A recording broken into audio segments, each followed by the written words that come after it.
Hi friends, let's talk about the top 6 terms जो हर एक project manager को पता होनी चाहिए। रादर मैं कहूँगी प्रोजेक्ट मैनेजर सिर्फ नहीं, ये चीज़ें तो ऐसी है जो टीम लीड्स को भी पता होनी चाहिए, जो जो ऐसे डेजिग्नेशंस पे है जहाँ पे वो एक पर्टिकुलर ग्रुप को लीड करे, उन सबको ये चीज़ें पता होनी चाहिए. So this is not only limited to project management because it is there in Pimple 6 and we usually talk about these terms in terms of planning management and specifically project managers. इसीलिए ये project managers के terms में ही सबको बताई जाती है. But this is something that every team lead, every the person who is leading the group or from the management or from the project management must know. So what is the term WBS? What does it mean? First thing, it means work breakdown structure. So what does this work breakdown structure means? अभी इसके word से ही पता चल रहा है कि आपको क्या करना है. जो आपका टोटल काम है, जो आपका ये 100% काम है, इसको आपको टुकड़ों में बांटना है. सपोज 1% पर डे के हिसाब से जाना है तो 100 दिन में आपका काम 100% होगा. ये आपका स्ट्रक्चर बनेगा. समझा? आपको जो 100% वर्क है उसको एग्जाम्पल दे रही हूँ, ऐसा जरूरी नहीं है करना. 1% पर डे के हिसाब से करना है तो 100 डेज में आपका 100% कंप्लीट हो जाएगा, 100 वर्किंग डेज में. सो इसमें होता क्या है, ये पर्टिकुलरली मोस्टली एक एक्सेल शीट होती है, एक गूगल शीट होती है, या शीट्स, जो भी शीट्स आप यूज करते हो, शीट होती है जिसमें आपके जो टोटल स्कोप ऑफ वर्क है, आपका जो भी टोटल इसमें की ये जो वर्क है इसमें की एक्टिविटीज होती है, ये सारी एक्टिविटीज, टास्क या शेड्यूल्ड जो भी चीजें होती है, जैसे इंफ्रा लेवल की अगर शेड्यूल्ड चीजें है तो वो ये सारी की सारी चीजें होती है listed. A complete list of task and activities for work to be 100%, वो होता है WBS. और ये होने के बाद आपको पता चलता है कि आपका जो प्रोजेक्ट है वो कब आपका एंड होने वाला है. तो यहाँ पे आप सब स्कोप को एनालाइज करते हो, एक एक्सेल शीट बनाते हो जहाँ पे आप सारी की सारी task, activity, schedule, things, documentation, जितना भी टास्क होगा वो सारा का सारा आप उसमें लिखते हो. उसके असाइनीज लिखते हो, उसके लिए कितना टाइम जाएगा लिखते हो, उसके अगर हो पाए, अगर बहुत ज़्यादा बड़ा लॉन्ग टर्म नहीं है तो वहाँ पे डेट्स भी लिखी जाती है. मैं एक अलग वीडियो करूंगी कि हम WBS कैसे बनाते हैं, और विल डू इट लाइव, जहाँ पे हम लोग मैं आपको बताऊंगी कि मैं पर्टिकुलरली इस चीज को कैसे मेंटेन करती हूँ. सो WBS is about work breakdown structure, something that is a complete list of activities, task and schedules, जिसमें आपको 100% वर्क कवरेज मिले. अभी 100% कहीं नहीं होता, पीपल से 99%, ठीक है, 99%, 1% का इधर उधर चांस होता है. सो WBS is about a complete list. Second is a milestone. अब आपको जब एक लॉन्ग टर्म प्रोजेक्ट बताया जाए, इवन शॉर्ट टर्म प्रोजेक्ट बताया जाए, अब मैं शॉर्ट टर्म मतलब एकदम शॉर्ट की बात नहीं कर रही हूँ जहाँ पे आपको एक दिन में, 2 दिन में या 1 हफ्ते की बात है. यहाँ पे बात ये होती है कि अगर 1 महीने का प्रोजेक्ट मिला, मिनिमम बेयर मिनिमम 2 महीने का प्रोजेक्ट हम लेके चलते हैं. सो 2 महीने का काम आप WBS आप बना के रख दोगे कि ये एक चीज बनाने के लिए मुझे क्या क्या लगेगा, मुझे क्या क्या करना पड़ेगा, वो सब आप लिख के रख लोगे. उसके बाद आप क्या करोगे कि इस पर्टिकुलर लिस्ट में जो आपने ये WBS बनाया है, इसको फर्दर और ग्रुप करोगे एज अ इटरेशन या माइलस्टोन में. आप जो भी टर्म यूज करो इसके लिए, या आप इसको रफ टर्म्स में गोल भी बोल सकते हो कि आपके इस WBS के अंदर इतने गोल्स है. तो यूजुअली यूज्ड जो वर्ड है वो माइलस्टोन होता है. माइलस्टोन के अलावा कुछ लोग इटरेशंस यूज करते हैं, डिपेंड करता है जैसे भी आप उसको टर्म देना चाहो. But milestone is widely use. तो कंसिडर के 2 महीने का आपका प्रोजेक्ट है. 2 महीने के प्रोजेक्ट में अगर आपने डिसाइड किया कि मेरे पास अगर 8 वीक्स है तो मैं हर वीक का एक माइलस्टोन कंसिडर करूंगा. तो मेरा जो एक माइलस्टोन हुआ वो पर वीक हुआ. तो पर वीक में मेरा जो प्रोग्रेस कंप्लीशन है, या मेरा जो अगर आगे चल के कुछ प्रॉब्लम होने वाली है, अगर कभी कभी ऐसा होता है कि ये जो WBS होता है, ये WBS में जो 1% बचा हुआ होता है 99 में से, ये जो 1% है, ये 1% में हो सकता है कि काम चालू करने के बाद कुछ चीजें रियलाइज हो कि यार हमें इस चीज का सब्सक्रिप्शन खरीदना पड़ेगा। हो सकता है कि हमें ये पर्टिकुलर फीचर अचीव करने के लिए कुछ नई टेक्नोलॉजी स्टडी करनी पड़ेगी, जिसमें रिसर्च का टाइम जाएगा।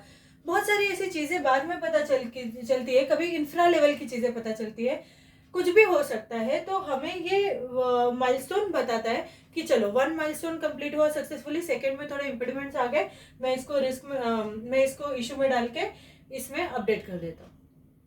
That way the entire scope gets updated. Scope document जो आपका कस्टमर को बताने का होता है, वो सारी चीजें इसी तरीके से अपडेट होती चली जाती है। तो यहाँ पे आप क्या कर रहे हो, यहाँ पे जो बनाया WBS में जो भी बनाया उसको आप कर रहे हो ग्रुपिंग, और वो जो ग्रुपिंग होती है वो आपको कंटिन्यूस अपडेट्स देते रहते हैं। अब ये कंटिन्यूस अपडेट्स के यही बेनिफिट्स है कि जो भी डैमेज कंट्रोल होता है वो हैंड इन हैंड हो जाता है।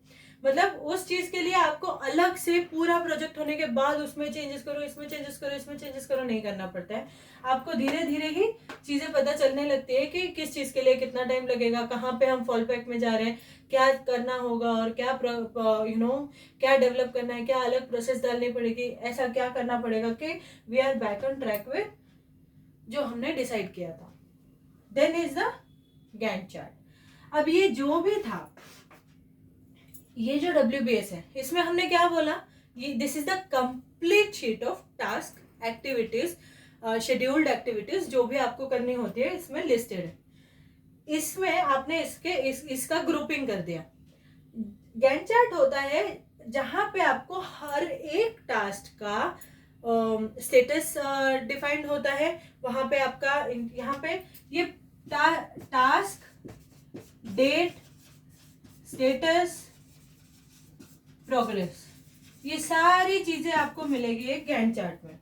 अगर आपको इसके लिए वीडियो चाहिए तो I surely make one video on Gantt chart also, कि हम गैंट चार्ट कैसे बनाते हैं, उसको मेंटेन कैसे करते हैं, किस तरीके से उसको डेली आप मेंटेन कर सकते हो ताकि आपकी प्रोग्रेस आपको डेली बेसिस पे पता चले इंस्टेड ऑफ माइलस्टोन्स। तो this is very helpful because it gives you the real time analytics कि आपकी जो ट्रैक है वो किस तरफ जा रही है, आपका जो आप जिस तरीके से आगे बढ़ रहे हो वो किस हद तक सही है। हर दिन आप एनालिसिस करते हो, हर दिन आप रेट्रोस्पेक्टिव करते हो कि आपका जो प्रोसेस है, आप जिस डायरेक्शन में जा रहे हो वो सही है या नहीं है, या आपका जो टाइमलाइन है वो ऑफ ट्रैक तो नहीं हो रहा है, कहीं मुझे रिसोर्सेज तो नहीं बढ़ाने, कहीं मुझे टाइम आवर्स तो नहीं बढ़ा देने, कहीं मुझे स्कोप में तो चेंजेस नहीं करने, कहीं मुझे कस्टमर को जाके तो कुछ नहीं बताना है। तो ये सारी चीजें जो है ये है कनेक्टेड। अब ये 3 चीजों में मुझे क्या पता चल रहा है, ये 3 चीजों में मुझे क्या पता चल रहा है कि मेरे टास्क कितने हैं, कब कब कौन सी बड़ी चीजें कंप्लीट होनी है, और डेली बेसिस पे क्या चल रहा है।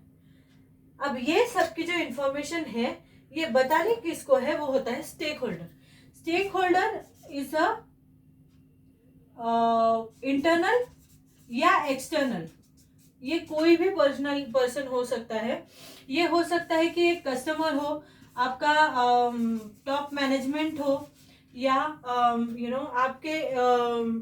आपकी स्क्रम टीम हो, अगर आप स्क्रम फॉलो करते हैं, आपकी जो टीम लीड्स है वो टीम हो, तो stakeholder is someone who needs to be notified, who has some stake in this particular project, and that is the reason he is there.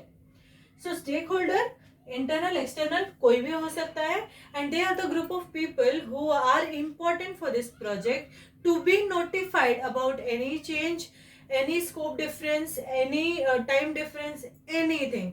सो अब यहाँ पे भी एक चीज है कि जो एक्सटर्नल स्टेक होल्डर्स होते हैं, या जो टॉप मैनेजमेंट के स्टेक होल्डर्स होते हैं, इन लोगों को सब कुछ नहीं बताया जाता। तो ये जो इनके साथ जो कम्युनिकेशन किया जाता है ये डिसाइड होता है आगे चल के कि किस तरह का कम्युनिकेशन किसको फॉरवर्ड करना है, किस तरह की इंफॉर्मेशन किसको देनी होती है। तो ये जो चीजें हैं ये स्टेक होल्डर्स में आती है, जहाँ पे स्टेक होल्डर्स का कम्युनिकेशन अलग से मैनेज किया जाता है, अलग से बताया एज अ प्रोसेस लिखा जाता है कि किस स्टेक होल्डर को कौन सी कम्युनिकेशन कैसे पास करनी है, the mediums and everything. So I make a video on this also कि कम्युनिकेशन कैसे किया जाता है स्टेक होल्डर्स के साथ, what is important when we talk to stakeholders, any stakeholder. So what are the things that we consider while communicating with the stakeholders? So stakeholders are a group of people who are important to this project, depending on their position, designation, whatever, or the role in this project. We inform them about the things that are happening. It depends on the communication plan that we develop. Then it comes a change request.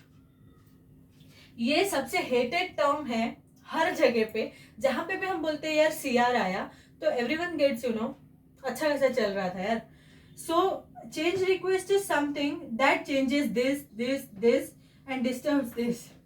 So change request मतलब आपकी existing scope में, आपके existing जो आपने task activities बनाए उसमें task की बढ़ोतरी होना. अब मैं बढ़ा क्यों बोल रही हूँ कि टास्क क्यों बढ़ जाते हैं, क्योंकि चेंज रिक्वेस्ट दो टाइप की हो सकती है. एक तो एडिशनल फीचर ऐड हुआ, दूसरा क्योंकि कस्टमर के लिए हर चीज चेंज रिक्वेस्ट है. Even if we don't consider it as a change request, कोई भी फीचर एडिशन हमारे लिए कभी भी चेंज रिक्वेस्ट नहीं रहता है. लेकिन आपको क्लाइंट आके यही बोलता है कि ये जो चेंज रिक्वेस्ट है ये मेरी कर दो, और हम क्या करते हैं, हाँ हाँ ठीक है चल छोटी सी ये मान लेते, चलो इसमें एकोमोडेट कर लेते हैं. एकोमोडेट करने का मतलब हम अभी भी उसी ट्रैक पे हैं, उसको ऐड करेंगे माइलस्टोन में, कहीं तो एडजस्ट कर देंगे, गैंट चार्ट में ऐड करेंगे, स्टेक होल्डर्स को इन्फॉर्म करेंगे, चेंज रिक्वेस्ट को एक्सेप्ट करेंगे. Change request is something that is either a new feature और a change in a existing functionality that is been told. दोनों तरीकों से this is the additional work. Okay, so additional work जो भी project के बीच में दिया जाता है या उसके बाद दिया जाता है, that is called as a change request. Now the last term is scope documents. अब ये एक्चुअल में लास्ट नहीं है, ये सबसे पहले आना चाहिए था. I am sorry for this. So scope document is something that we start with. आप सबको पता है कि प्रोजेक्ट स्टार्ट कैसे होता है. प्रोजेक्ट चार्टर से प्रोजेक्ट स्टार्ट होता है, जहां पे आप डिफाइन करते हो कि हाँ चलो we all are agreement in this thing that we are going ahead with this particular project. ये जो प्रोजेक्ट चार्टर होता है, यहाँ से आपका शुरू होता है स्कोपिंग करना, जहाँ पे आप डिटेल में स्कोप डॉक्यूमेंट्स बनाना शुरू करते हो, जहाँ पे आप मोटे मोटे तरीकों से फीचर लिख लेते हो, आप फीचर्स के डेफिनेशन लिखते हो, किस तरीके से कौन सी चीज होनी चाहिए. ये जो स्कोप डॉक्यूमेंट्स होता है, this can be anything, this can be simple document, a BRD, a use case list, या use case list in terms of not just one liners use case but the proper use case. तो ये कुछ भी हो सकता है, depends on the company structure, documentation structure. जो process company में होगा उस तरीके का डॉक्यूमेंटेशन यहाँ पे प्रीफर होता है. तो ये जो स्कोप डॉक्यूमेंट है ये दोनों के साथ शेयर्ड होता है, इंटरनल एक्सटर्नल, ये सारे जो स्टेक होल्डर्स है इनके साथ ये स्कोप डॉक्यूमेंट डेफिनेटली शेयर्ड होता है. और ये जो स्कोप डॉक्यूमेंट है, इस स्कोप डॉक्यूमेंट में होती है वर्जनिंग.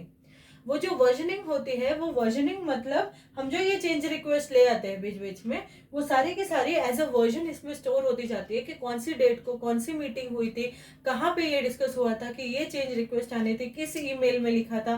तो ये सारा जो लॉग होता है ना, वो एक पर्टिकुलर स्कोप डॉक्यूमेंट में लिखा होता है, जो फिर बाकी सारे डॉक्यूमेंट्स में अपडेट होता जाता है. तो quick glans at first is actually scope document, जहाँ पे आप सारा का सारा स्कोप डाउन करते हो और सारे स्टेक होल्डर्स के साथ शेयर करते हो और उसको एज अ बाइबल यूज करते हो. Then is the WBS work breakdown structure. We break the work in a way that we get the structure for 100% work in the stipulated time. Milestones, we group this particular work in a way that we consider the proportionate amount of work that needs to be completed in certain amount of time. Gantt chart is to follow daily, जहाँ पे आपके task, date, status, progress, ये पूरा आपका एक daily analytics report जैसा बन जाता है, दो इट इज अ शीट.